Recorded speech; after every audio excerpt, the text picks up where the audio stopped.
Setembro marca os 30 anos do PlayStation. Esse console fez história desde sua chegada lá em 1994 e no vídeo de hoje vamos celebrar o grande sucesso da Sony. Vem comigo!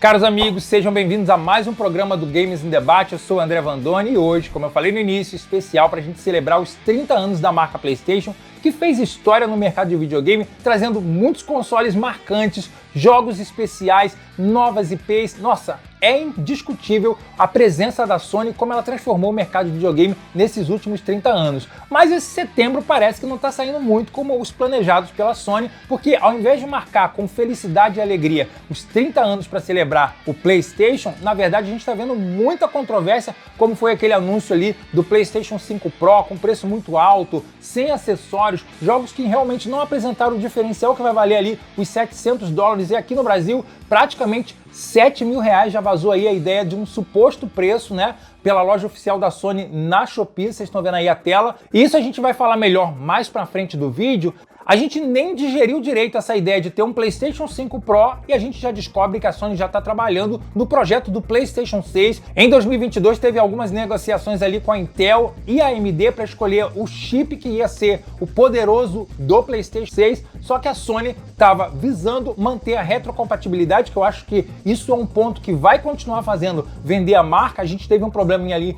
entre o PlayStation 3 e o PlayStation 4 que não tinha essa compatibilidade, né? Mas a Sony viu que esse é um mercado que é crescente e que o fã de PlayStation quer carregar sua biblioteca de jogos físicas e digitais para cada nova geração de PlayStation. Então a gente já sabe que teremos um PlayStation 6 e parece que a AMD ganhou aí essa batalha que aconteceu ali em 2022 entre a AMD e a Intel. Só que também tem o caso mais recente, né, do famigerado remaster, que essa geração a Sony realmente está passando de limite com um monte de jogo remasterizado ou remakes que não muda tanto, não acrescenta muitos diferenciais, e a galera, mesmo fã de PlayStation die hard, vamos dizer assim, não tá gostando muito, e a gente viu aí que há supostos anúncios de um possível remaster de Horizon Zero Dawn, lançado lá em 2017, para chegar aí no PlayStation 5. E não é só esse não, porque também há rumores de mais um remaster que vai chegar no PlayStation 5, que poderia ser Days Gone. Olha só, então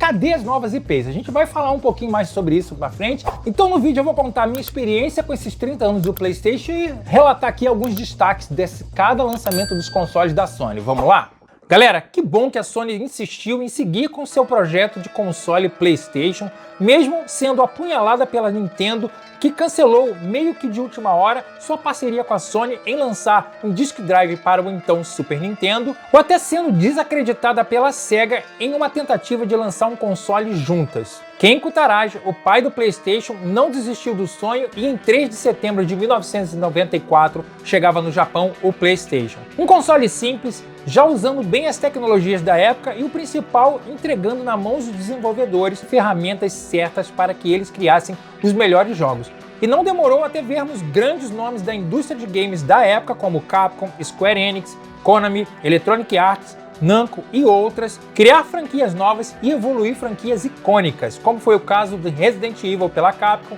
a chegada exclusiva de Final Fantasy VII, a continuação da saga de RPG iniciada lá nos consoles da Nintendo. Com o console que estava vendendo muito bem, a Sony conseguia parcerias para que jogos fossem lançados primeiro em seu console, usando um pouco da estratégia que fazia parte, inclusive, da ideia da Nintendo. Foi no PlayStation que a Sony começou a construir seus estúdios first party e os ajudou a crescer, e novamente vemos a chegada de franquias únicas como Gran Turismo, Siphon Filter e outros. Com uma biblioteca invejável, repleta de jogos de aventura, luta, portes de arcade, corrida, RPG, jogos de músicas e muito mais, o PlayStation 1 se tornou o console de mesa a bater a marca de mais de 100 milhões de consoles vendidos em todo o mundo. Só para vocês terem uma ideia, as rivais da Sony na época, que era a Nintendo e a Sega, que tinham respectivamente o Super Nintendo e o Mega Drive, a Nintendo com seu Super Nintendo atingiu mais de 40 milhões de cópias vendidas nessa época da chegada do PlayStation 1, e a Sega com o Mega Drive ficou na casa dos 29 milhões. Então, olha, a Sony realmente chegou e provou que ela tinha vindo para mostrar o diferencial da sua marca PlayStation no mercado de videogame daí para frente. E a chegada do PlayStation 2 em 2000 foi a consagração da Sony, trouxe um salto gráfico e ainda mais jogos marcantes para a indústria. A Sony sempre estava à frente dos concorrentes, o que colocou mais espaço para os desenvolvedores trabalhar seus jogos e também difundiu melhor a ideia de filmes em DVD lá no Japão. Mais uma vez, a Sony acertou em tudo que fez com o PlayStation 2 e ele se tornou o console mais vendido de todos os tempos. Segundo a última atualização dada pelo Jim Ryan, esse ano de 2024, ele já tinha atingido a incrível meta de 160 milhões de consoles vendidos no mundo todo. E o PlayStation 2, todo mundo sabe, ele colocou um fim de uma vez por todas na ideia da Sega continuar como fabricante de console, se despedindo aí do mercado com o seu Dreamcast, e tirou a coroa da Nintendo de número 1 do mercado, colocando ela de segundo para terceiro lugar, principalmente depois da entrada da Microsoft no mercado de games também. Aí a gente fica pensando, né, meus amigos? Se arrependimento matasse, se a Nintendo tivesse seguido com o projeto de deixar a Sony fazer a mídia física para o Super Nintendo, será que ela ia dar seguimento na ideia de ter seu próprio console? A gente sabe que a Sony fez um protótipo que ela deu o nome na época de PlayStation, onde vinha aí com a entrada de cartucho do Super Nintendo e uma entrada de mídia de CD na época. Isso foi o que desencadeou a ideia da Nintendo acabar com o contrato com ela e fazer parceria com a Philips, que a gente sabe que isso no final não deu em nada e nunca existiu o Super Nintendo CD-ROM. Na época do PlayStation 1 e PlayStation 2, eu trabalhava numa videolocadora, eu ficava fascinado com videogames. Na época, eu não tinha condição de ter eles, então como eu trabalhava numa locadora que tinha, eu pedi autorização pro meu patrão para no final de semana trazer ele para casa para ficar jogando e também convidava os amigos. A gente tem aí um legado muito grande de amigos que jogavam PlayStation na época, e uma história que me vem à mente muito engraçada é o Moisés, mandar um salve para ele, meu grande amigo, já participou até de alguns vídeos aqui no canal. A gente tinha o costume de alugar no sábado Resident Evil 1 na locadora, né, para ficar jogando. A gente não tinha condição de também alugar junto o memory card, porque era um valor alto naquela época, então o Moisés metia a cara para jogar o máximo que ele podia de Resident Evil 1, decorar ali os caminhos, porque quando chegava na segunda-feira, a gente tinha que devolver para juntar dinheiro e pegar de novo. Então, quando ele voltava para o jogo, não tinha nada salvo no memory card, mas ele tinha de cabeça todo o percurso que ele fez, ou seja, ele acelerava bem o processo até chegar na parte que ele parou e dar seguimento até a gente fechar. Para você ver que nos anos 90 não era fácil ser jogador de videogame e principalmente pobre. Voltando então para a nossa história dos 30 anos do PlayStation, certa da sua liderança mundial dos consoles de videogame da época, em 2006 a Sony anuncia o PlayStation 3 com um custo muito alto, jogos fracos que não mostravam realmente o diferencial da máquina, apesar de ser um leitor já vindo com a tecnologia de Blu-ray que estava inaugurando nessa época, ainda assim não chamou tanto a atenção do público, dando até muito mais espaço para a Microsoft com seu Xbox 360, que tinha lançado um ano anterior e era mais barato. Praticamente pode ser que a história se repita agora com o lançamento do PlayStation 5 Pro, a um preço muito caro e com uma apresentação de jogos medíocre que talvez não mostre realmente o diferencial do console no primeiro momento. Foram mais de 3 anos até a Sony conseguir se estabilizar com o PlayStation 3 e os estúdios começarem a trabalhar com ele graças à arquitetura muito dificultada pelo processador criado pela Sony chamado Cell e começar a entregar jogos realmente relevantes. E a partir daí a gente viu realmente um salto revolucionário aí, com o nascimento de franquias novas como Uncharted, The Last of Us, Infamous, e também continuação de jogos clássicos como a saga Final Fantasy e também a exclusividade de Metal Gear Solid 4, que é até hoje um console exclusivo de PlayStation 3. Vale mencionar aqui que também foi na geração do PlayStation 3 que nasceu aí essa ideia dos jogos da franquia Souls, com Demon's Souls, que foi um console exclusivo de PlayStation 3. Hoje a gente já tem até uma versão remasterizada dele para o PlayStation 5, né? Mas foi a partir daí que a From Software criou uma nova identidade para a franquia de jogos, que hoje, de uma certa forma, até é seguida por muitos outros jogos, que é esse estilo roguelike, Souls-like, não é verdade? Bom, ao final da geração, a Sony conseguiu estabelecer bem o PlayStation 3, ele chegou a vender mais de 87 milhões de cópias e preparou então o terreno para a chegada da nova geração de consoles, que a Sony dessa vez fez uma estratégia diferente, partiu para o lado de continuar trabalhando direto com os desenvolvedores e querendo saber deles o que eles esperavam para um novo console da marca, e aí ela vem com o lançamento em 2013 do PlayStation 4, que para muitos é tido hoje como um dos melhores consoles depois do PlayStation 2. A geração PlayStation 3 para mim, eu tava ainda agarrado lá no Xbox 360, que para mim foi um console maravilhoso, que trouxe para mim o gosto de voltar a jogar videogame na época. Eu já comentei isso em alguns vídeos aqui do canal, né?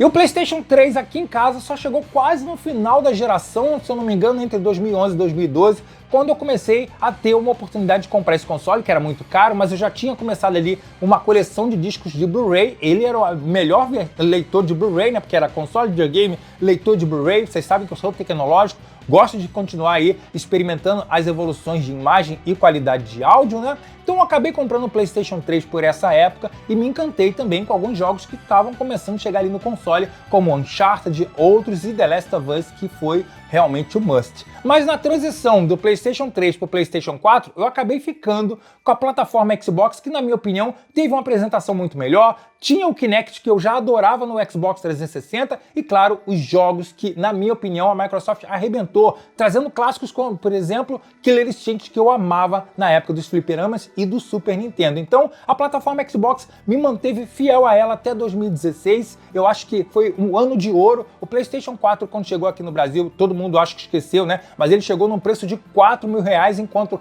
a Microsoft conseguiu trazer o Xbox por R$2.400. Eu acho que foi isso que eu paguei na época. E tinha muito mais jogos em comparado ao PlayStation 4, que para mim só chegou aqui em casa a partir de 2016 com o lançamento de Uncharted 4, que eu sou fascinado nessa franquia desde o PlayStation 3 e não me arrependi a partir daí. E aí o PlayStation 4 acabou virando um dos consoles preferidos aqui de casa, disputando bastante o espaço com o Xbox One, que eu até comprei o Xbox One X na época para continuar a evolução na plataforma Xbox. Então o PlayStation 4 estabeleceu um novo patamar de qualidade de imagem para os jogos. A Sony também trouxe muito hype nos eventos que tinham. Cada nova E3 anunciada, a gente ficava aqui ligadão em todas as apresentações, não só da Microsoft, mas principalmente do PlayStation, que sempre trazia um diferencial e uma qualidade de jogos. Também criava aquela ideia de qual será o próximo grande lançamento do PlayStation 4. A Sony conseguiu fazer isso com maestria durante toda a geração do PlayStation 4. Hoje a gente vê que já não é mais tanto assim, tá faltando muito realmente desse trabalho da Sony para incentivar e cativar os seus públicos, principalmente com esse novo padrão de apresentação de jogos, que é aquele programinha do State of Play, ou então o PlayStation Showcase, que nos últimos vem deixando a desejar demais se comparado com os anos de ouro do PlayStation 4. E falar em anos de ouro, a gente teve um salto gráfico muito grande, a gente teve jogos icônicos, franquias antigas voltando com alta performance e qualidade, e também criação de novas IPs, como foi o caso de Horizon Zero Dawn, Days Gone, o jogo do Kojima, que é Death Stranding, também teve aí a Sucker Punch trazendo então Ghost of Tsushima, e ao final da geração, um prazer para os fãs lá do PlayStation 1 com o remake de Final Fantasy VII, um clássico da época da Sony. A geração do PlayStation 4 passou assim memorável, fez com que a marca PlayStation voltasse a brilhar aos olhos do mundo e atingiu a marca de mais de 117 milhões de consoles vendidos. E para o lançamento da próxima geração, que seria o PlayStation 5, a Sony continuou com a mesma estratégia, oferecendo na mão dos desenvolvedores o que eles precisavam para ter uma nova plataforma mais eficaz,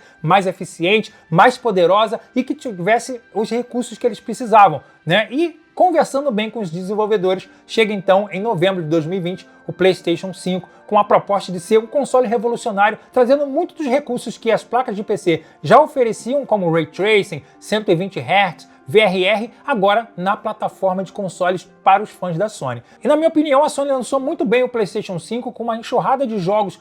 tanto no lançamento como nos anos que foram se seguindo, diferente da concorrente que ficou devendo aí há 3 anos realmente um jogo que mostrasse o diferencial do console. Quem escolheu a plataforma PlayStation já experimentou bastante dessas tecnologias como Ray Tracing, 120 Hz, VRR e outros recursos como a aceleração do load time com a tecnologia do SSD criada então pela Sony para a plataforma PlayStation 5. E aí, nessa transição de geração do Xbox One para o Xbox Series X e o PlayStation 4 para o PlayStation 5, todo mundo sabe que eu acabei escolhendo o PlayStation 5 por causa da apresentação mal feita da Microsoft, na minha opinião, e a Sony me chamou mais atenção com os jogos, com o console, e eu não me arrependo até hoje. O PlayStation 5 foi a melhor escolha, na minha opinião, para estar nessa geração com muitos jogos. Mesmo a Microsoft oferecendo vantagens como, por exemplo, o Game Pass, para mim, serviço não me prende. O que eu gosto é jogos, e apesar dessa geração a Sony realmente está deixando a desejar com seus estúdios, né? Muitos erros foram cometidos,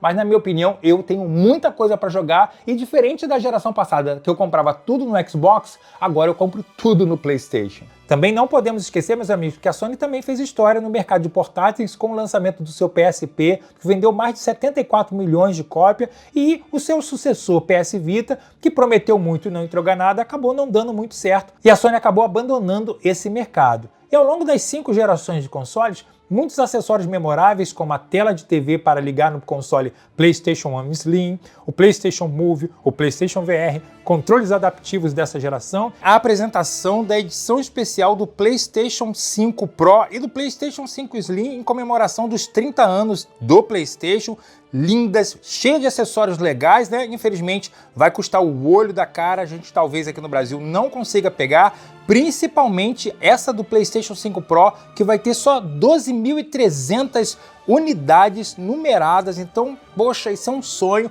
Legal que quem quiser, ela vai vender separado tanto o DualSense Edge como o DualSense tradicional nessa versão especial de 30 anos do PlayStation, né? E também vai vender ali os acessórios como o carregador do PlayStation para combinar. Eu queria muito, gente, eu fiquei apaixonado. Mais para frente eu vou falar um pouquinho mais sobre as edições especiais que a Sony colocou nos seus consoles PlayStation ao longo desses 30 anos, que eu acho que são um diferencial, mas vai ficar no sonho do brasileiro, pelo menos para mim, que certamente a gente não vai conseguir comprar um PlayStation 5 Pro nessa edição especial que, nossa, eu fiquei apaixonado. E vocês? Mas infelizmente todo esse trabalho feito com excelência, na minha opinião, para o lançamento do PlayStation 5 meio que vem desandando nos últimos anos, principalmente depois da ideia do Jim Ryan focar então boa parte dos seus estudos a investir nesse novo padrão de jogos como serviço. A gente viu aí que isso não deu certo. Esse ano a gente já teve um investimento de milhões sendo desativados com menos de 15 dias, que foi o caso de Concord, e a gente viu estúdios grandiosos da Sony, como por exemplo a Naughty Dog,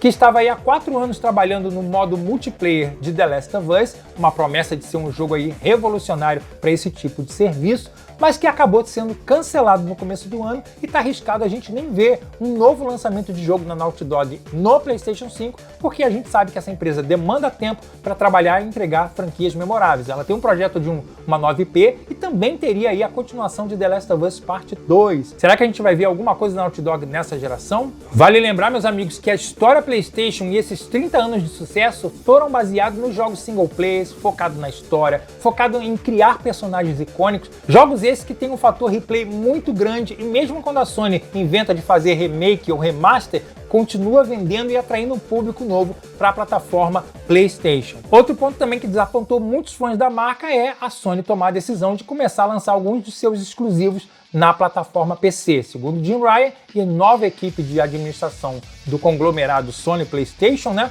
eles disseram que isso é uma forma de diversificar os negócios da empresa para poder ajuntar mais capital e continuar investindo em estúdios e franquias memoráveis para a marca. Eu espero que isso dê certo, mas isso desagradou demais os fãs do PlayStation nessa geração. E o elefante branco agora é o PlayStation 5 Pro. A galera não gostou do preço, que realmente é fora da realidade, visto que o console vem capado, sem o leitor de Blu-ray, e até a base é vendida separadamente. Fora que a apresentação deixou a desejar por não ter nenhum grande jogo para demonstrar de verdade tudo que está sendo prometido pela Sony. E a minha preocupação agora, meus amigos, é a Sony praticamente sozinha no mercado de videogame. A Microsoft vem tentando chamar a atenção do público para assinar seu serviço do Game Pass ou tá ali dentro da plataforma Xbox, mas ao mesmo tempo ela afasta o público ao vender a ideia de você não precisa do Xbox para jogar videogame, você pode assinar o Game Pass e jogar no PC, você pode assinar o Game Pass e jogar pela sua TV Samsung, e agora, de uma certa forma, você também nem precisa comprar o Xbox, porque alguns jogos já estão chegando na plataforma PlayStation. Ou seja, a mensagem negativa que a Microsoft faz para o seu console foi o que a gente viu aí nessa geração. Vendas muito baixas do console e a gente nem sabe se a Microsoft vai continuar investindo nesse mercado ou vai se tornar uma publisher, visto que ela já comprou bastante estúdio, inclusive agora detém até a Activision Blizzard, que é o maior conglomerado de milhões com o jogo Call of Duty e outras franquias aí, inclusive jogos de mobile. E aí, meus amigos, fica complicado. Sem concorrência, a gente está vendo como é que fica a situação. A Sony precificando o seu PlayStation 5 Pro ao preço que ela quer, ainda capando o console e não entregando tudo que aí são os acessórios, como leitor de Blu-ray e até a basezinha você tem que pagar separado. E a Microsoft, como até agora a gente não sabe se ela vai lançar ou não algum console mid-gen, vamos dizer assim, da versão Pro do Xbox Series X, a Sony tá nadando nesse mar sozinha e nem a Nintendo ameaça mais a Sony, visto que a Nintendo tem sua própria bolha de criação de jogos e seus fãs estão lá presentes para o que ela lançar. Concorrência é muito boa para a indústria, principalmente para nós videogames, quanto mais opções melhor, e eu espero realmente que a Microsoft consiga se encontrar nesse novo projeto de vida para a marca Xbox, consiga voltar a olhar o console como uma meta principal, que o Phil Spencer sempre fala que o console é sua meta principal e a gente sabe que não é, mas que ela consiga revirar esse mercado e voltar a ser grande e forte para colocar ali um medo, né, uma pressão pela Sony e a Sony voltar, opa, peraí, eu tenho uma concorrente forte aqui, então deixa eu pensar nos meus seguidores, nos meus fãs, né, colocando boas coisas, bons jogos, bons consoles, mas não arrancando o couro dele, vamos dizer assim. Bom, chegamos ao final do vídeo, aí fica a pergunta, será que ainda tem espaço para a Sony acertar nos próximos anos com a sua fanbase? Será que ela vai voltar a acertar sua mão e entregar um console poderoso, jogos marcantes, personagens que a gente não vai esquecer nunca mais e principalmente uma plataforma aberta aí para todo mundo jogar e se divertir, como é a plataforma PlayStation desde quando ele foi lançado lá em 1994? É o que eu espero do fundo do meu coração e que a Microsoft também volte a ser uma grande empresa para desafiar a Sony e a gente vê aí melhorias significativas sem esse absurdo que a gente está vendo a Sony fazer o que ela quer agora nesse ano de 2024, que 2025, 2026 mude isso aí. Quando chega o PlayStation 6? A gente ainda não sabe, pode ser aí entre 2028 e 2029, mas a gente vai acompanhar aqui no canal todas as evoluções que a Sony trouxer para a plataforma PlayStation, tá bom? Então eu vou ficando por aqui, muito obrigado pelo carinho e apoio de vocês, deixe seu like, se inscreve, ativa as notificações,